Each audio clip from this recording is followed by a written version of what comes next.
કાલે હતી મહાશિવરાત્રિ, તો તમે બધાને પણ હેપી મહાશિવરાત્રિ. અને રવિવાર પણ હતો, તો મેં કીધું ચલો આજે થોડું ફ્રેશ થઈ અને હું સ્ટુડન્ટ્સના પેપર જોવા બેઠી જાઉં. તો આજે મેં બધા પેપર ચેક કરી લીધા હતા, બધા તો નહીં, થોડા ઘણા. ત્યારબાદ મારો ફાસ્ટ હતો, તો પપ્પા મને ચીડવવા આવતા હતા જાણબૂજીને કે એટલે હું ખાઉં છું, તને ખાવું છે. પછી ફાસ્ટના નામે અમે એટલું બધું ખાઈ લીધું ને ગાઈઝ, તમે પણ જોતા હશો કે આટલા બધા અમે બધે ખાઈ લીધું.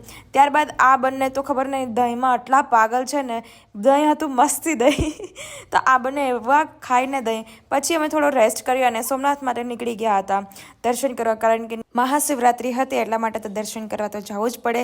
સોમનાથ મહાદેવજી અહીંયા આપણા નજીક જ છે અને આપણે ન જાય તો કેવું લાગે.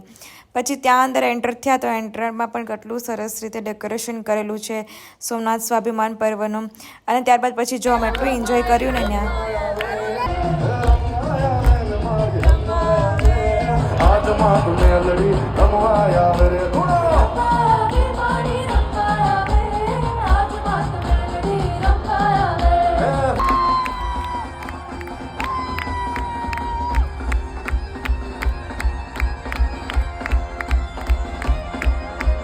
ત્યાંથી પછી અમે દર્શન કરી અને રસ્તામાં પહોંચ્યા તો કેદારેશ્વર મહારાજની પણ પાલખી જતી હતી, તો ત્યાંના પણ સરસ રીતે દર્શન થઈ ગયા હતા.